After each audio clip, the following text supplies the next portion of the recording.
He will not take responsibility. He believes that everything is against him, that he did nothing wrong. He has no remorse and no sympathy for the horrible conduct, crimes committed against these two young girls.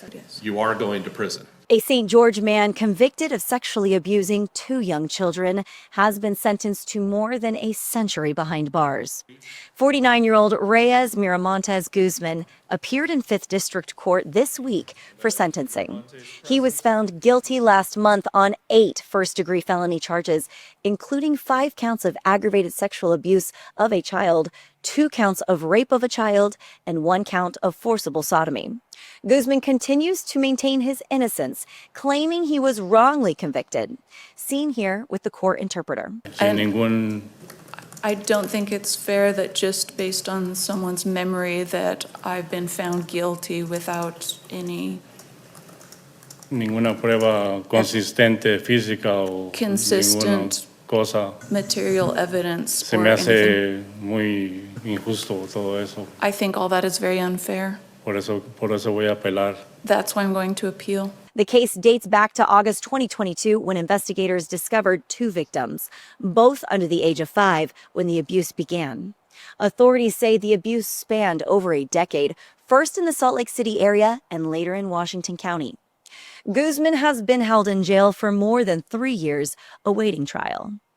During Tuesday's sentencing hearing, Guzman's defense attorney, Ken Combs, argued for concurrent sentences. These actions, at least as found by the jury, occurred over a number of years, but in my opinion, same course of conduct, at least from the words of some of the victims in the case.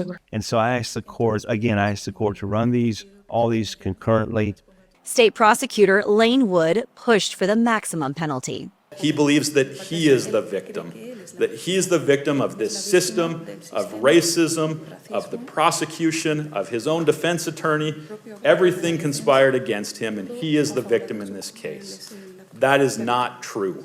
In this case, Your Honor, justice will never be complete for these victims.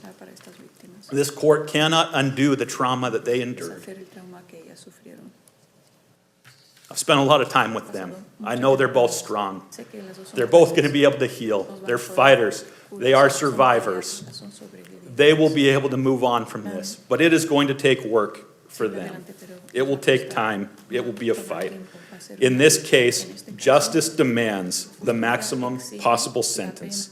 Justice demands that these counts be run consecutive to ensure that the defendant will spend as long as possible in prison. District Judge Ryan E. Christiansen did not hold back, ultimately siding with the prosecution. You stand here showing no remorse, offering no sympathy. I'm going to order that each and every sentence run consecutively. And you are facing 130 years minimum in prison for your crimes. Your crimes are horrific. They were committed against some of the most vulnerable members of our society who were entrusted into your care. Court can't do anything to erase their trauma, but the court can do what it can do to ensure that you will never have access to them or any other young children to abuse them in the same way.